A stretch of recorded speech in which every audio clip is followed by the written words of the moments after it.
ED వాళ్ళు charge sheet వేసిండ్రు. National Herald అని ఒక స్కామ్ ఏదో అయింది 2000 కోట్ల కుంభకోణం అని చెప్పి వాళ్ళ మీద ఛార్జ్ షీట్ వేసి A1గా సోనియా గాంధీ, A2గా రాహుల్ గాంధీని పెట్టిరు.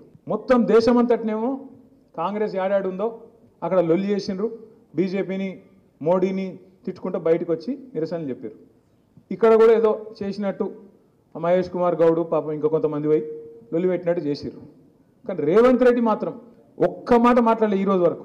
ఏది వాళ్ళ నాయకత్వం మీద, వాళ్ళ టాప్ లీడర్షిప్, సోనియా గాంధీ, రాహుల్ గాంధీ మీద కేసు అయితే, ఛార్జ్ షీట్ అయితే, దేశంలో ఉన్న కాంగ్రెస్ వాళ్ళందరూ మాట్లాడుతుంటే రేవంత్ రెడ్డి మాత్రం కుయ్యి లేదు, కయ్యి లేదు, సడి లేదు, సప్పుడు లేదు. ఎందుకు అంటే ఒక గంత దృఢమైన బంధం, చోటే బాయిది బడే బాయిది అంత దృఢమైన బంధం అన్నట్టు. ఆయన కాపాడుతాడు, ఈయన కాపాడుతాడు. సెంట్రల్ యూనివర్సిటీ భూముల్లో బుల్డోజర్లు పంపిండు రేవంత్ రెడ్డి, అక్కడ జింకలు చంపుతుండు అని చెప్తే నేను ప్రధానమంత్రి గారిని అడిగిన, అయ్యా ప్రధానమంత్రి గారు, నీకు సంవత్సరానికి ఒకసారి యాదికి వస్తుంది తెలంగాణ. ఏప్రిల్ 2024లోనేమో ఆ రోజు అన్నావు ఇక్కడ ఆర్ఆర్ ట్యాక్స్ వసూలు చేస్తారు, తెలంగాణలో అవినీతి రాజ్యం వెళ్తుందన్నావు. సంవత్సరం అయిపోయింది, యానివర్సరీ కూడా అయిపోయింది. మరి ఇంతవరకు దాని మీద ఏం కార్వాయి లేదు, దాని మీద ఏం స్టడీ సప్పుడు లేదు, ఒక కేసు లేదు.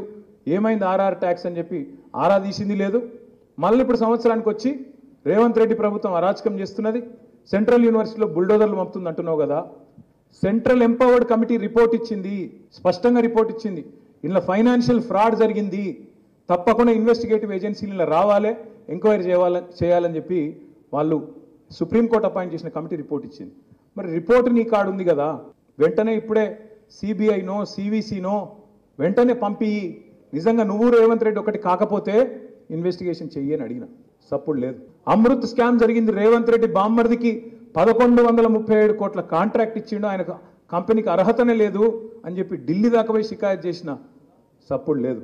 పొంగులేటి శ్రీనివాసరెడ్డి ఇంటి మీద, తెలంగాణ రెవెన్యూ మినిస్టర్ ఇంటి మీద ఈడీ రైడ్ అవుతుంది.